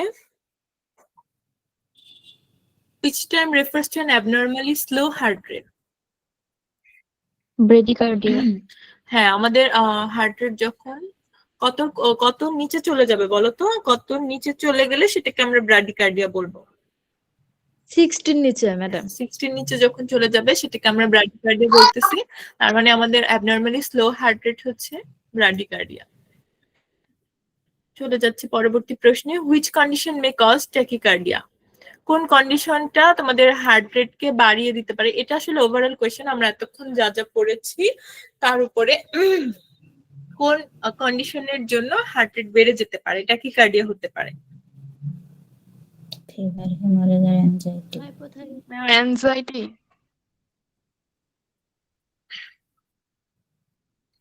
দেখো আমরা প্রশ্ন দেখে বুঝতে পারছি এটা কিন্তু আমাদের true false answer, multiple answer হবে।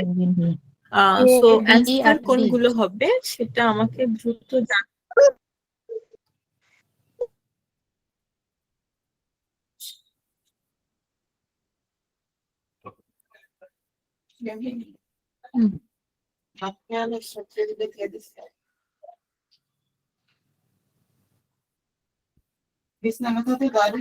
আমি লাইভ চলতেছে, যাও।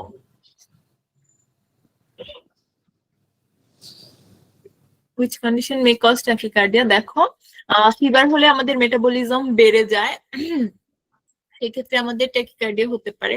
আমি তোমাদের এর আগে বোঝানোর সময় শকের কথা বলেছিলাম যে যখন আমাদের অনেক বেশি ব্লাড লস হয়, হাইপোভলিমিক শকে চলে যায়, তখন ট্যাকিকার্ডিয়া হয়। এটা আমি বলেছি, যারা আমার সাথে ছিলে সবাই জানো। তাও কেউ যদি ভুলে গিয়ে থাকো আমাকে বলো, আমি আবার বলে দিব। দেখো হাইপোথাইরয়েডিজম, এটা একটু কনফিউজিং কিন্তু আমি কয়েক জায়গায় দেখেছি হাইপোথাইরয়েডিজমের জন্য হ্যাঁ পেশেন্ট অনেক সময় দেখা যায় অনেক মোটা হয়ে যায়। হ্যাঁ, তখন পেশেন্টের হার্ট রেট বেশি থাকে নর্মালি, তো এটাকে আমরা এই কজ হিসেবেই ধরে নিতে পারি, আমাদের এটা ট্রু অ্যান্সার হবে।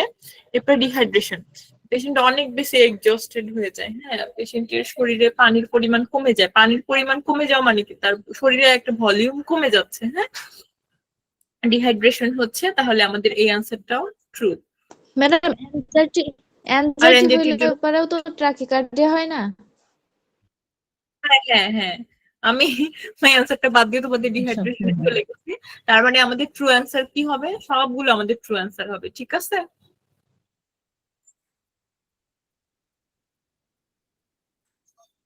চলে যাচ্ছে আমাদের পরবর্তী প্রশ্নে, which factors can lead to inaccurate pulse oximeter reading. দেখো আমরা তো পালস অক্সিমিটার দিয়ে পালসটা দেখতে পারি। পালস অক্সিমিটার দিয়ে আমরা কি কি দেখি বলো তো, কে জানো? পালস আর অক্সিজেন স্যাচুরেশন। হ্যাঁ হ্যাঁ, যখন যখন আমরা পালস অক্সিমিটার দিয়ে যখন আমরা পালসটা দেখবো সেক্ষেত্রে অনেক সময় কিন্তু আসে না, আমরা রিডিং পাচ্ছি না। হ্যাঁ, এটা কি কারণে হতে পারে সেটাই আমাদের প্রশ্ন। এটা কিন্তু আমাদের মাল্টিপল অ্যান্সার হবে, তোমরা যারা জানো দ্রুত উত্তর করো।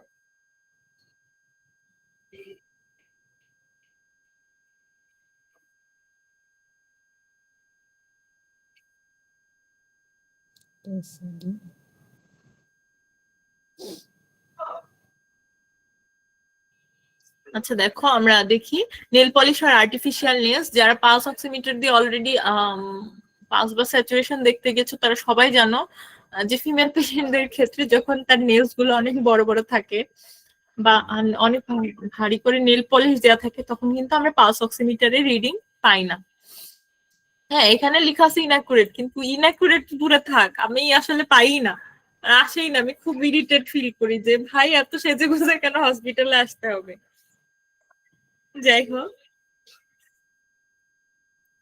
এটা ট্রু। তারপরে পুয়ার পেরিফেরাল সার্কুলেশন, আমাদের পেরিফেরিতে যখন ব্লাড সার্কুলেশন অনেক কম হয়, তোমরা জানো যখন পেশেন্টের হাতগুলো ঠান্ডা থাকে, হ্যাঁ, এই জন্য আমরা অনেক সময় ঘষে গরম করে তারপরে পালস অক্সিমিটারটা লাগাই। তাহলে আমাদের এটা ট্রু হবে। মুভমেন্ট আর শিবারিং লাগানোর পর পেশেন্ট যদি অনেক নড়াচড়া করে, কাঁপতে থাকে, সেই ক্ষেত্রে আমরা পালস অক্সিমিটারের রিডিং পাই না, এটা true. Bright ambient light, light আসলে কোনো ধরনের সমস্যা করে না, লাইটের জন্য পালস অক্সিমিটারের উপর কোনো এফেক্ট পড়ে না, তার মানে এটা ফলস হবে, ইয়া ফলস। আমাদের ট্রু অ্যান্সার হবে হচ্ছে এ, বি এন্ড সি। আমরা স্লাইডের একবারে শেষ পর্যায়ে চলে এসেছি। This is our last question. দেখো, which methods can be used to measure body temperature? আর এটা ট্রু ফলস অ্যান্সার অবশ্যই। কোন কোন মেথডে আমরা বডি টেম্পারেচার মেজার করি এটা তোমরা সবাই জানো, করেছি আমরা। যারা জানো দ্রুত অ্যান্সার করে ফেলো।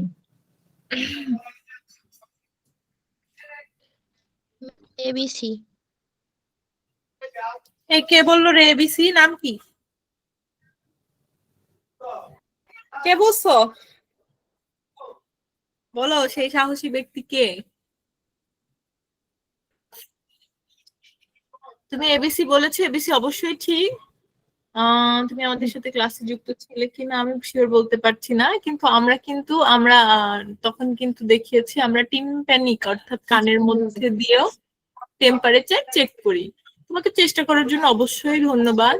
তোমার উত্তর ঠিক আছে, কিন্তু সাথে টিম্প্যানিকও হবে। ঠিক আছে, আমাদের আজকের লেসন এই পর্যন্তই। আশা করি সবাই বুঝতে পেরেছো। কোশ্চেন ছিল। হ্যাঁ হ্যাঁ, অবশ্যই, যার যা কোয়েশ্চেন আছে দ্রুত কোয়েশ্চেন করে ফেলো। একটা কোশ্চেন ম্যাম আমি নোট করবো তো, ওই যে পালসের 4টা এর কথা বলছিলেন না,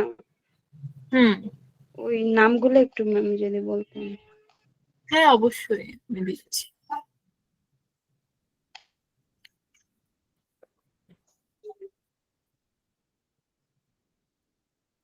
তুমি কি এটা চাচ্ছিলা ব্লাড প্রেশারের? না না ম্যাম, ব্লাড প্রেশার আগে একটা পালসের এই যে চার্ট দিছিলেন, তখন নাম বলছিলেন 4টা।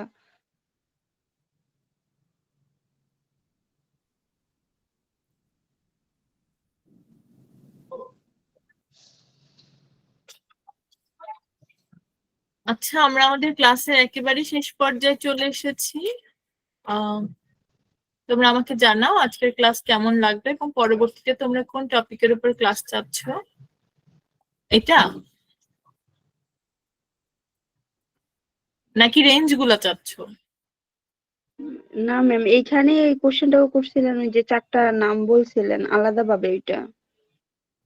আমি তোমার প্রশ্নটা ক্লিয়ার বুঝতে পারছি না, তুমি কি নাম চাচ্ছ আসলে? পালসের ম্যাম, পালসের। পালসের কিসের 4টা নাম বলছি?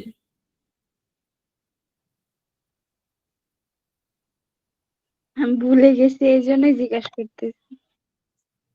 পালসের আলাদা করে 4টা কিছু নাম বলছি? হ্যাঁ, কোশ্চেন করছিলেন আপনি, পরে অ্যান্সার দিল কে যেন। পালসের নরমাল রেঞ্জ গুলার কথা বলছে উনি।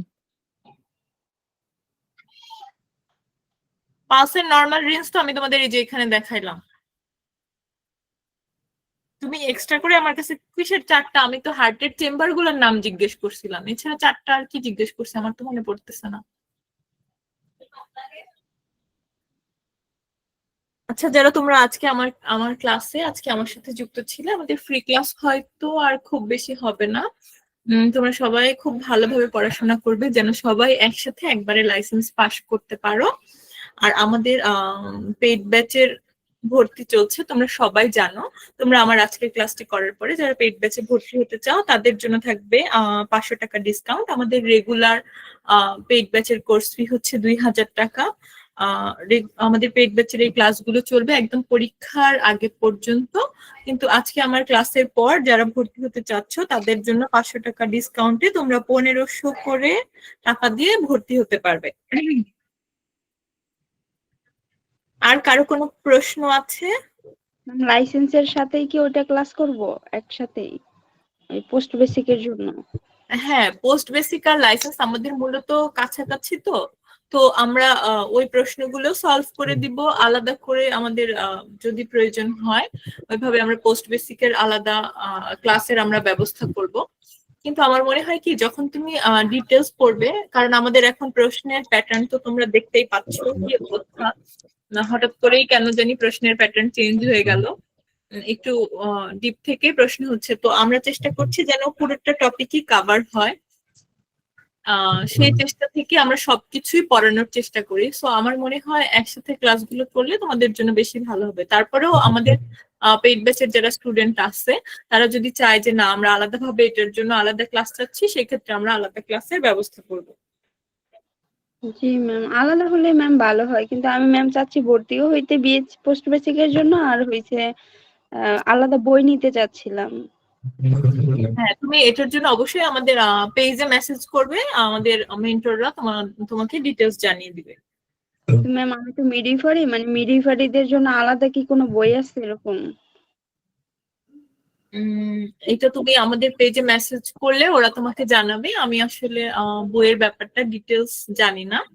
ওদের সাথে কন্ট্যাক্ট করলে যদি কোনো বই বা এই ধরনের কিছু থেকে থাকে তারা তোমাকে জানিয়ে দিবে। ঠিক আছে ম্যাম, থ্যাংক ইউ। আর কারো কোনো প্রশ্ন আছে? ম্যাম ম্যাম এই একটা কোশ্চেন ক্লাসটাতে ছিল। আমি অনেক পরে জয়েন করছি, তো তো আমি প্রথম থেকে কি আবার ক্লাসটা রিপিট পাবো, মানে এখানে থাকবে রেকর্ডটা? হ্যাঁ, আমাদের রেকর্ড ক্লাস থাকবে। তুমি আমাদের পেজে যদি মেসেজ করো তারা তোমাকে রেকর্ড ক্লাসটা দিয়ে দিবে। ঠিক আছে, থ্যাংক ইউ ম্যাম। ম্যাম প্রতিটা ক্লাস রেকর্ড ক্লাস যদি গ্রুপে দিয়ে দেয় তাহলে ভালো হয়, মানে যারা করতে পারে না পরবর্তীতে করতে পারে। হ্যাঁ, আমাদের পেইড ব্যাচের সব স্টুডেন্টদেরকে হচ্ছে গ্রুপে তাদের রেকর্ড ক্লাসগুলো অবশ্যই প্রোভাইড করা হবে। আজকের ক্লাস যদি যারা রেকর্ড চাচ্ছিল তারা পেজে মেসেজ করলে তাদেরকে রেকর্ড ক্লাসটা দিয়ে দেওয়া হবে। ম্যাম একটা কোশ্চেন ছিল। হ্যাঁ, বলো। হাইপোথাইরয়েডিজমের জন্য টাকিকার্ডিয়া কেন হয়? এটা তখন এই যে বুঝি বললাম, নাই ক্লিয়ারলি। এটা আসলে ওইভাবে ক্লিয়ার অ্যান্সারটা আমি খুঁজে পাই নাই, কিন্তু তারপরে আমি যেটুকু বুঝলাম যে যখন হাইপোথাইরয়েডিজম হয় কিছু পেশেন্ট দেখবা অস্বাভাবিকভাবে মোটা হয়ে যায়। হ্যাঁ, তো স্থূলতা তো নর্মালি আমাদের জন্য এটা একটা অসুবিধা। সেই পেশেন্ট গুলো আমাদের নর্মালি শ্বাসকষ্ট হয়, হ্যাঁ, তখন তার পালস রেট বেড়ে যাইতে পারে। সো এটা যদি তোমার অ্যান্সারে না থাকে বা এটা ট্রু ফলস অ্যান্সার না হয়, তাহলে তোমরা চেষ্টা করবে এটা অ্যাভয়েড করার জন্য। বুঝতে পারছো কি বলছি? জি ম্যাম। আর কারো কোনো কোয়েশ্চেন আছে? না ম্যাম। ঠিক আছে, তাহলে আমাদের লাইভটি আমরা এখানে ক্লোজ করছি। আজকের ক্লাস, সবাই ভালো থাকবে এবং ভালোভাবে পড়াশোনা করবে। আমাদের ম্যাম আজকে মিডওয়াইফারিদের জন্য আলাদাভাবে কিছু ক্লাস দিয়ে একটা, একজন করে কোয়েশ্চেন করো। মিডওয়াইফারি সাবজেক্টের উপর ম্যাডাম আলাদাভাবে কিছু কোশ্চেন বা ক্লাস নেন। হ্যাঁ হ্যাঁ, অবশ্যই। মিডওয়াইফারি আমাদের অলরেডি 2টা ফ্রি ক্লাস হয়েছে। আমি সামনে আরো নেক্সট উইকে মিডওয়াইফারি ক্লাস হবে ইনশাআল্লাহ। তখন আমি আমি পরশুদিন ভর্তি হয়েছি, তো ওগুলা পাই নাই কিছু। আচ্ছা, ঠিক আছে। তুমি আমাদের পেড ব্যাচের খুব বেশি ক্লাস হয়নি। আমি সামনে আরো ডিটেলসে তোমাদের লেবার টপিকটা পড়ানো হয়েছে, আর খুব বেশি টপিক পড়ানো হয়েছে, 3-4টা টপিকের মতো পড়ানো হয়েছে। তুমি ওইগুলো পেজে মেসেজ করলে তোমাকে হয়তো তারা দিয়ে দিবে রেকর্ড ক্লাসটা। ঠিক আছে ম্যাম। আর কারো কোনো প্রশ্ন?